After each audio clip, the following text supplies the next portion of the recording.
People always say, love unites, but psychology disagrees. Nothing unites like hate. Nothing brings people together like a shared enemy. So, if you want loyalty, don't offer a vision, offer a villain.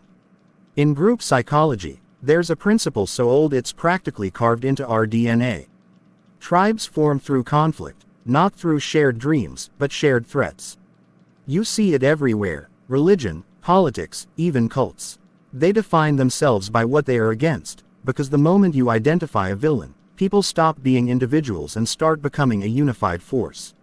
When someone talks about what they're against, we instinctively lean in, listen, and if we agree, we align.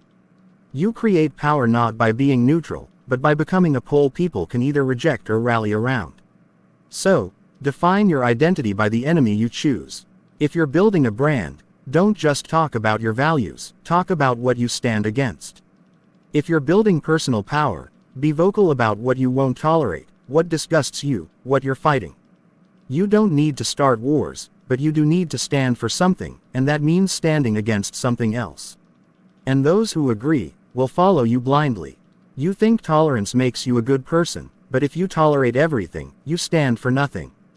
You call it being a good person, being moral, but in reality, you are just too weak to defend your own values, and use tolerance as an excuse for it. A man without boundaries is a man without a spine. Psychology shows us that strong personal identity stems from clear distinctions: what you accept, and more importantly, what you reject. People think being open-minded means letting everything slide, but real strength isn't in what you allow, it's in what you forbid. When you tolerate lies, disrespect, shit or manipulation, you send one clear signal that you are easy to use and the world will use you. Your silence becomes permission, your flexibility becomes weakness, your need to be liked becomes a leash around your neck, and every manipulator out there will pull it. So what are your boundaries? What are your values? Where do you draw the line, and do you draw it in sand or in stone? Are you afraid to make people uncomfortable, to make them choose between respecting you and walking away? Tolerance won't give you power, boundaries will. Maybe is a coward's word. It sounds safe, but it kills authority. Every time you say maybe, you hand your power to someone else. People don't follow uncertainty, they follow finality. You don't shape reality by suggesting, you shape it by declaring. Language is power. When you say something with conviction, your brain registers it as truth, and more importantly, so does everyone else.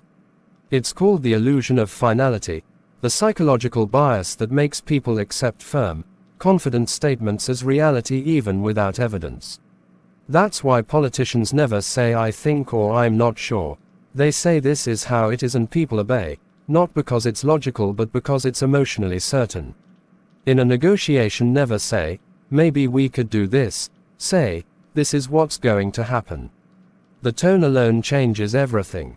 Weak language invites debate, strong language closes it. So if you want influence, stop using conditional speech. Stop diluting your intent with maybe, I guess, or I think. Say it like it's already law. Be the person whose words sound like decisions, not suggestions.